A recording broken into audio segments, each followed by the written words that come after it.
Today, we're going to dive into something pretty amazing, an ancient blueprint for how to balance really intense, meaningful work with deep, essential rest.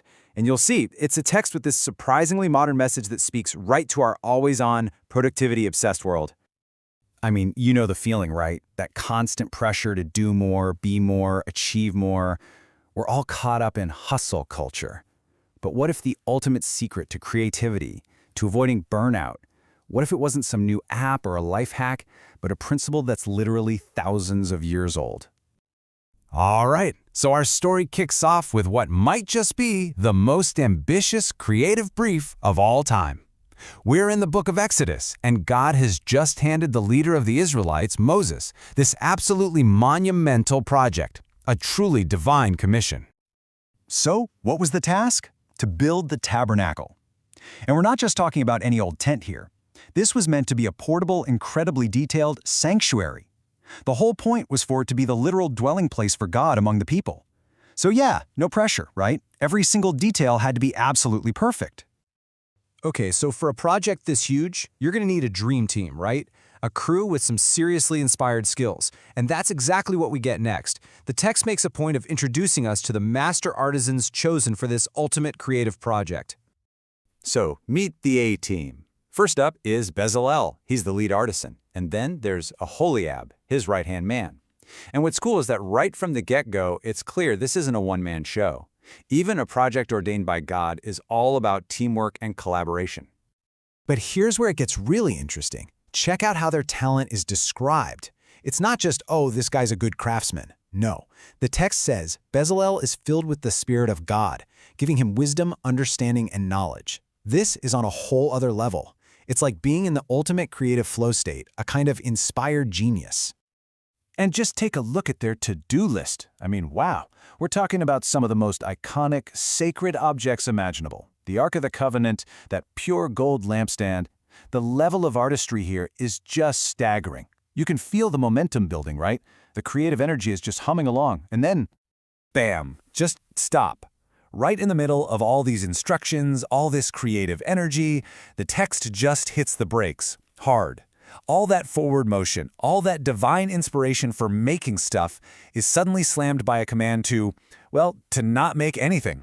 And this brings us to the second part of the blueprint. And honestly, it's probably the more radical part. After laying out this massive, incredible project, the whole narrative just pivots. It shifts to what the text presents as the most important instruction of all. You have to stop. You have to cease all work. This is, of course, the command to observe the Sabbath. But listen, this isn't just about taking a day off or, having a long weekend. The text frames it as something way deeper. It's a holy day, a sign of a special relationship, a lasting covenant. It's really an act of identity.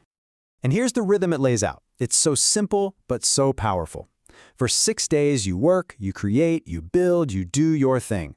But that seventh day, it's completely set apart. It's a day of Sabbath rest, holy to the Lord.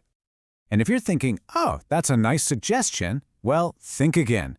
The text makes the stakes absolutely crystal clear. This isn't a recommendation. It's an absolute command with the most severe consequence you can imagine. It just goes to show how unbelievably important this rhythm of rest was considered to be. So you have to ask, why? Why the intensity? I mean, they're in the middle of the most important creative project ever, and the command to stop comes with this life or death weight. What is going on here? What's the deeper meaning? Well, the text explains that the Sabbath is a sign that's meant to last for all generations. By stopping, by deliberately resting, the people are basically performing their identity. It's this active reminder that their value, their holiness, it doesn't come from their productivity. It doesn't come from what they make. It comes from their relationship with the divine. And here's the model for it all. This whole pattern, 6 days of work, 1 day of rest, it's a direct reflection of the cosmic creation story. So the people aren't just taking a break, they're literally reenacting the foundational rhythm of the universe. I mean, even God, after creating everything, rested and was refreshed. Okay, so let's put the two pieces of this puzzle together. You've got this intense call to create and this absolute command to stop. They seem like opposites, but they're really two sides of the same sacred coin. What we end up with here in Exodus 31 is this really powerful, integrated blueprint for living. It's not about work versus rest. It's a single, unified system. The idea is that this intense, spirit-filled work is only possible, only sustainable, because of this deliberate sacred rest. One can't exist without the other. They're totally inseparable. And the whole chapter wraps up with this incredible image. After laying out this entire blueprint for work and rest, the instructions are physically carved into stone tablets by the finger of God. I mean, talk about permanence. This isn't just a helpful tip, it's being presented as a fundamental, unbreakable law for how to flourish.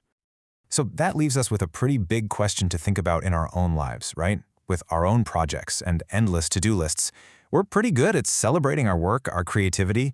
We see it as a good and meaningful thing. But what happens? What do we lose, personally and as a community, when we forget that our rest is supposed to be holy too?